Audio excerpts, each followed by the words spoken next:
Chapter 98, Stowing Down and Clearing Up.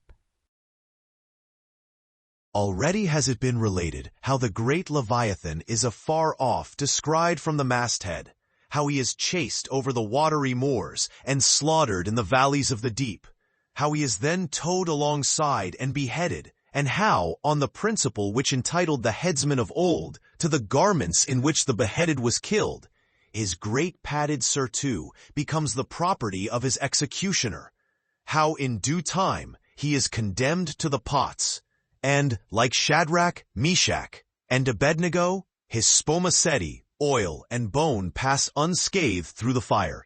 But now it remains to conclude the last chapter of this part of the description by singing, if I may, the romantic proceeding of decanting off his oil into the casks and striking them down into the hold, where once again Leviathan returns to his native profundities, sliding along beneath the surface as before.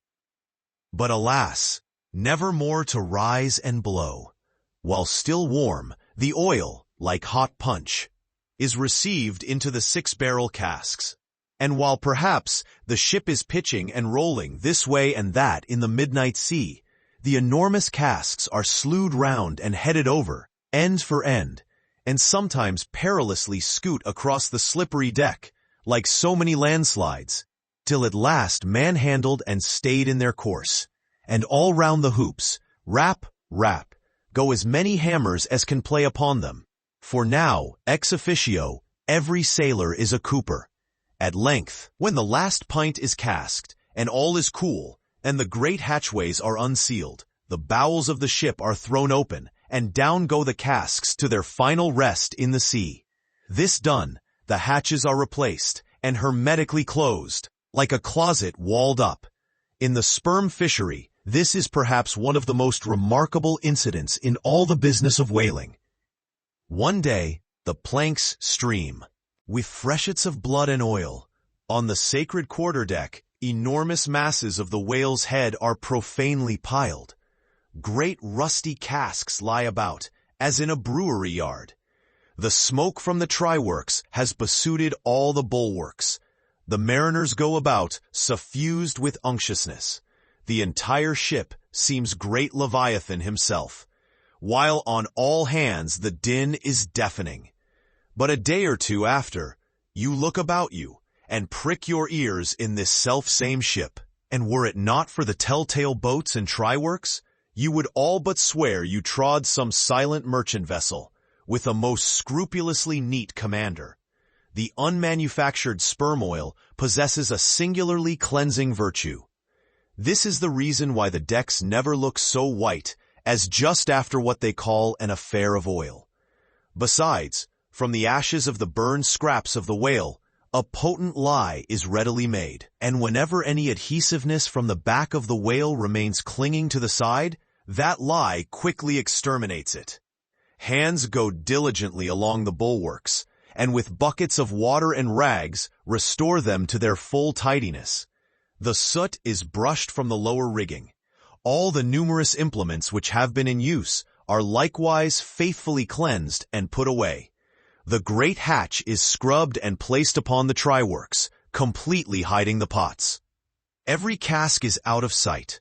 All tackles are coiled in unseen nooks, and when by the combined and simultaneous industry of almost the entire ship's company, the whole of this conscientious duty is at last concluded, then the crew themselves proceed to their own ablutions, shift themselves from top to toe, and finally issue to the immaculate deck, fresh and all aglow, as bridegrooms new leaped from out the daintiest Holland.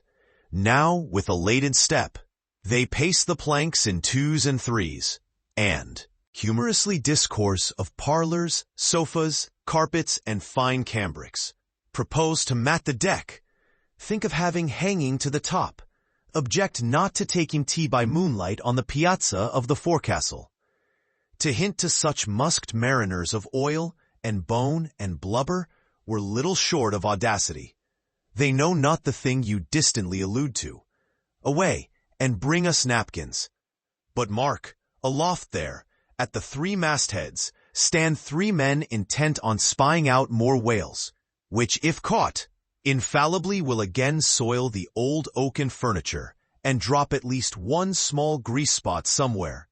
Yes, and many is the time when, after the severest uninterrupted labors, which know no night, continuing straight through for 96 hours, when from the boat where they have swelled their wrists with all day rowing on the line, they only step to the deck to carry vast chains and heave the heavy windlass and cut and slash, yea, and in their very sweatings to be smoked and burned anew by the combined fires of the equatorial sun and the equatorial try-works, when, on the heel of all this, they have finally bestirred themselves to cleanse the ship and make a spotless dairy room of it.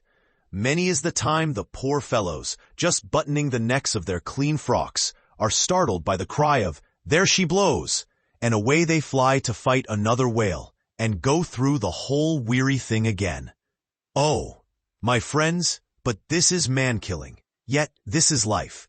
For hardly have we mortals by long toilings extracted from this world's vast bulk its small but valuable sperm, and then, with weary patience, cleansed ourselves from its defilements, and learned to live here in clean tabernacles of the soul.